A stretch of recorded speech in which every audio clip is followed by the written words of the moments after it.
Welcome back to channel Papitan bersama saya James Siregar. Kembali lagi ya, saya akan membacakan sebuah cerpen lagi yang berjudul Aku Sayang Bapak. Pria itu selalu begitu.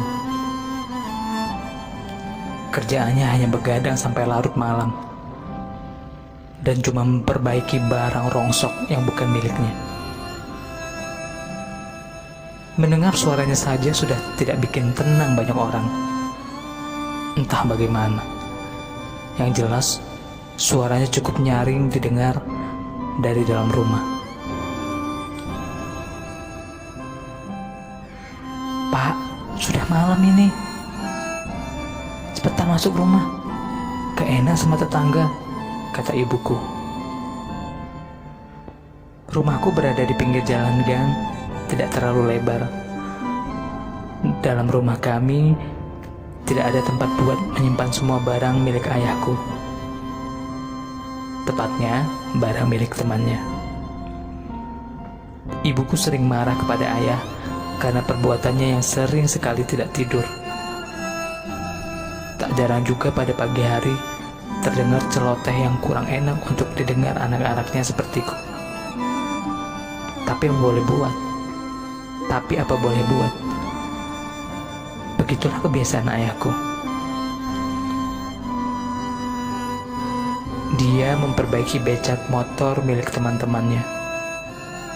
Bukan hanya satu, dua, melainkan ada sampai lebih dari 5 becak yang berserakan di depan rumah kami.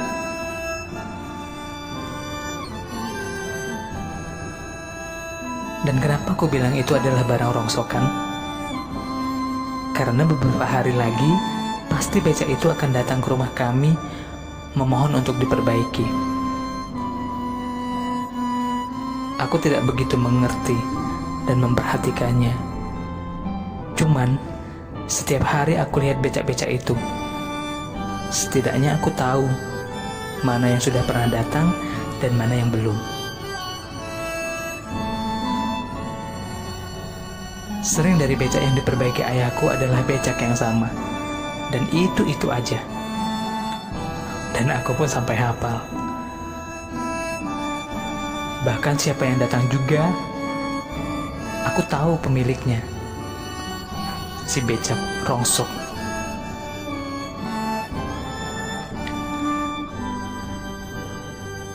Kebiasaannya buruk yang sering dilakukan itu membuat tubuhnya lemah. Dia sering sekali sakit-sakitan. Batuknya yang tak henti dalam 1, 2, sampai 3 minggu. Nafas yang sedikit ngos-ngosan. Asma sih enggak. Mungkin saking capeknya.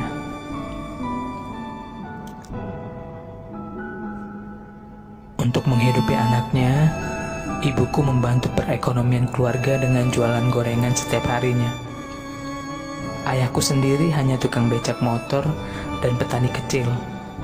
Jadi, setelah dia begadang atau hanya tidur dalam waktu 1-2 jam, lalu dia pergi ke sawah dan mengurus ladangnya.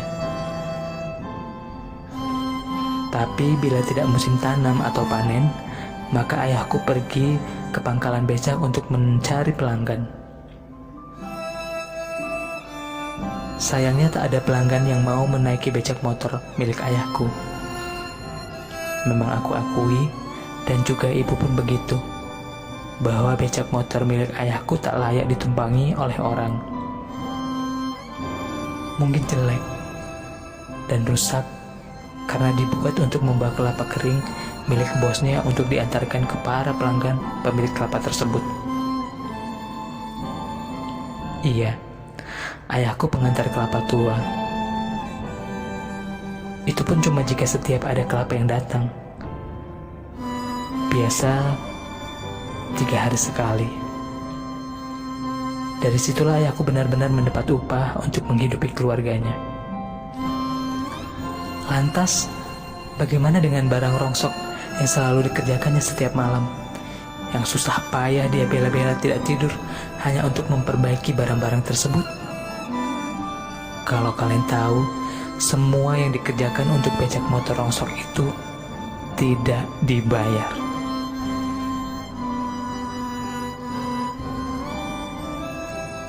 Ketika aku mendengar kabar tersebut dari ibuku, aku jadi ikut jengkel. Aku jadi ikut jengkel, marah, kesal, apa sajalah. Kenapa coba? Dia rela-rela belain memperbaiki becak rongsok milik temannya yang pada ujung-ujungnya tidak mendapat apa-apa. Kenapa juga sih dia merelakan kesehatannya hanya untuk orang yang tidak memikirkannya? Pernah aku menjumpai dia saat benar-benar sakit. Tubuhnya sangat lemas, batuknya sudah karuan, dan nada iramanya menyakitkan dada orang tersebut. Dia hanya bisa terbaring lemas untuk jangka waktu beberapa hari. Sejenak aku berpikir, mungkin dia lebih baik diberi sakit dari Sang Kuasa. Dengan begitu, dia bisa istirahat. Mungkin juga dari sakit itu, dia sadar kalau yang dia lakukan itu tidak baik untuk kesehatannya. Toh, juga apa yang ia lakukan tidak mendapat apa-apa. Tapi pikiranku salah besar. Apa yang telah terjadi kepadanya tidak membuatnya berubah sama sekali. Saat dia sudah sedikit bugar, cuma sedikit saja, dia melakukan aktivitas itu lagi dan lagi.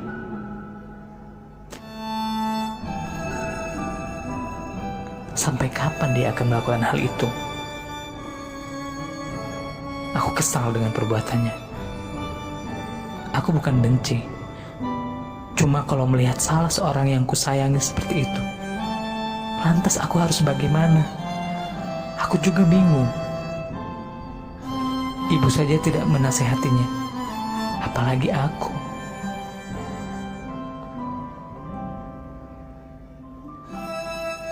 Di suatu pagi yang seisi rumah ribut oleh ocehan ayah ibuku, aku mendengar ucapan mereka yang lantang dengan suara saling meninggi.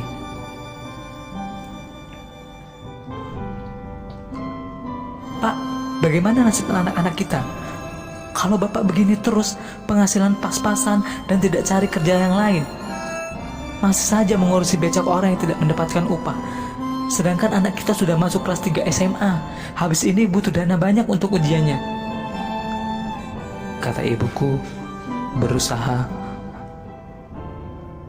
mengatakan itu. Ya udahlah, kalau sudah tidak bisa membiayai sekolah, ya nggak usah sekolah, katanya keras. Raut muka ibuku menjadi mengkerut. Jangan begitulah, Pak. Bapak yang harus bisa cari kerjaan lain. Tinggalin itu becak-becak nggak berguna. Paling juga dikasih 10.000. Itu tuh juga kalau ada yang ngasih, kata ibuku sedikit meninggi. Lah mau kerja apa? Rezeki sudah ada yang ngatur. Ya itu dapatnya. Tapi tidak begitu juga, Pak. Bapak menyiksa diri kalau setiap malam begitu. Udahlah, udah. Kalau mau sekolah, suruh anakmu cari uang sendiri. Mendengar kata-kata itu, hatiku langsung sakit. Sungguh sangat menusuk. Apa jadinya kalau aku tidak sekolah? Kata-kata itu terlontar dari mulutnya. Jujur, aku memang tidak akrab dengan ayahku. Ngobrol, itu tidak ada dalam kamus keluargaku. Lebih tepatnya aku sama ayahku.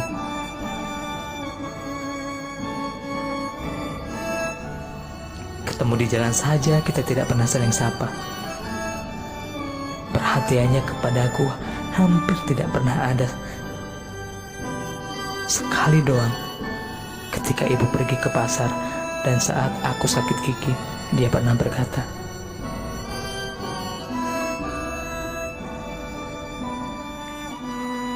"Sakit gigi tak? Dikasih pil sana, beli di toko sebelah." Itu kata-kata yang tak pernah terlupakan dalam hidupku. Perhatiannya mungkin terlalu mahal untuk anak-anaknya. Aku tidak tahu kenapa. Mungkin sepele. Tapi buat aku itu berharga sekali. Sampai suatu hari, dia pergi ke ladang dan aku bersekolah. Sore hari dia baru pulang. Begitu juga denganku. Tapi aku lebih dulu 1 jam daripada dia. Ayah dan ibu datang jam 5 sore.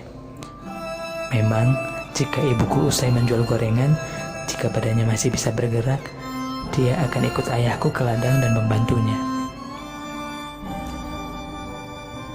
Sore itu tidak ada berita buruk sedikit pun. Ayahku juga sehat pada hari itu. Begitu pula ibuku. Pada malam harinya, aku yang pulang dari rumah temanku yang agak larut, tepatnya jam 11 malam, aku mendapati ayahku sudah tidur. Dalam hatiku, tumben. Ayahku belum sholat isya. Lalu dari luar kamar aku dengar ibuku yang baru selesai dari pekerjaannya membangunkan ayah agar dia laksanakan kewajibannya. Aku juga saat itu masih bangun dan menonton TV, mencari-cari kantuk dengan tiduran di kasur depan ruang keluarga. Usai sholat, ayahku makan. Entah kenapa dia malah makan, bukannya langsung beranjak tidur untuk meneruskan istirahatnya. Setelah itu aku tidak tahu kabarnya, karena aku sudah terlelap. Sekitar jam 1 malam, aku merasa tidak enak dengan tidurku. Aku setengah terbangun. Lalu aku mendengar ibuku memanggil-manggil ayahku dalam kamarnya. Cukup lama aku mendengarnya, mungkin sekitar 15 menitan. Dan saat itu juga ibuku menghampiriku lalu membangunkanku. Cukup lama aku mendengarnya, mungkin sekitar 15 menitan. Dan saat itu juga ibuku menghampiriku lalu membangunkanku dan bilang, "San, bapakmu gak ono." Dalam bahasa Jawa, yang artinya ayahmu sudah gak ada.